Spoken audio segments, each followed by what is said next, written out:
রাজাকার শব্দটা প্রকাণ্ড একটা গালি, যাকে তাকে দেবেন না। আমার ছাত্রছাত্রী, আমাদের মেয়ে ছাত্রছাত্রীদের উপর যে লাঞ্ছনা হয়েছে, তার বিচার বিধাতা করবেন। তার বিচারের জন্য আমরা নেমেছি। তার কাছে বিচার চাবো। কোথায় বিচার চাবো?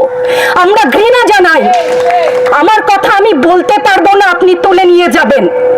প্রতিবাদ করতে পারবো না, ভিন্ন মত প্রকাশ করতে পারবো না, আপনি আমাদেরকে রাজাকার বলে গালি দিবেন।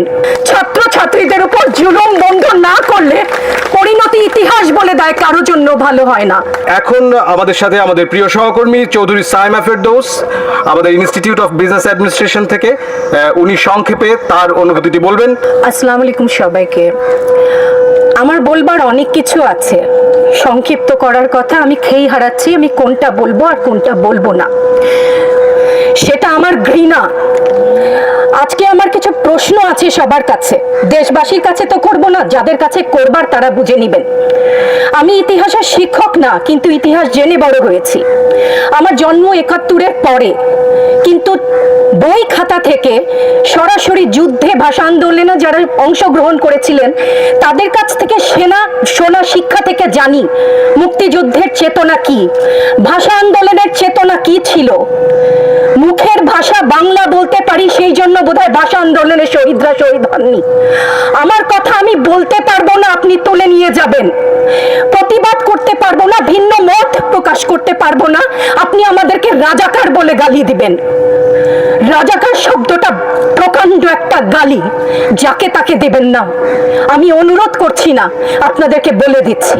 ছাত্রদের কথায় আমি কিছুটা পরে আসছি, সেখানে আমাদের সহকর্মীরা যারা বলেছেন সেখানে আমি পূর্ণ একমত। আমাকে একটু বলে দেবেন আপনারা, মুক্তিযুদ্ধের চেতনা কি ছিল দেশের হয়ে?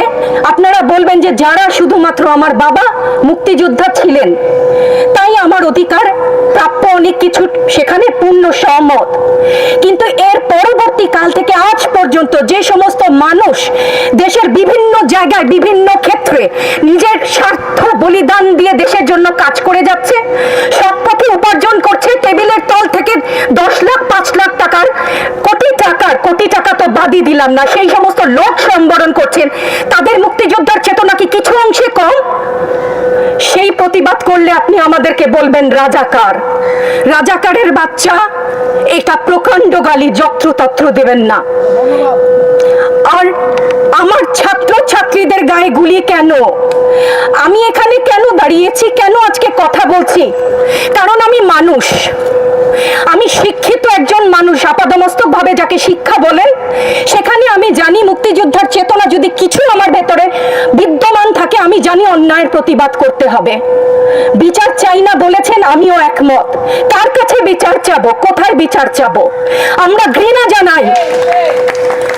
আমার ছাত্রদের গায়ে আমি সারা রাত ঘুমাতে পারি না, তাই এসছি যে আজকে যদি কিছু বলে যাই এক পলক ঘুমাতে পারি। যেই বাবা মার বুকটা খালি হয়ে গেছে, তাদের ঘরে কি চলে, কোথায় আছে তারা, কিভাবে আছে?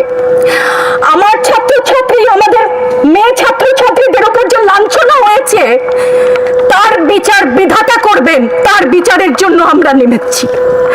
আপনারা আমাদের মুখ বন্ধ করতে পারবেন না।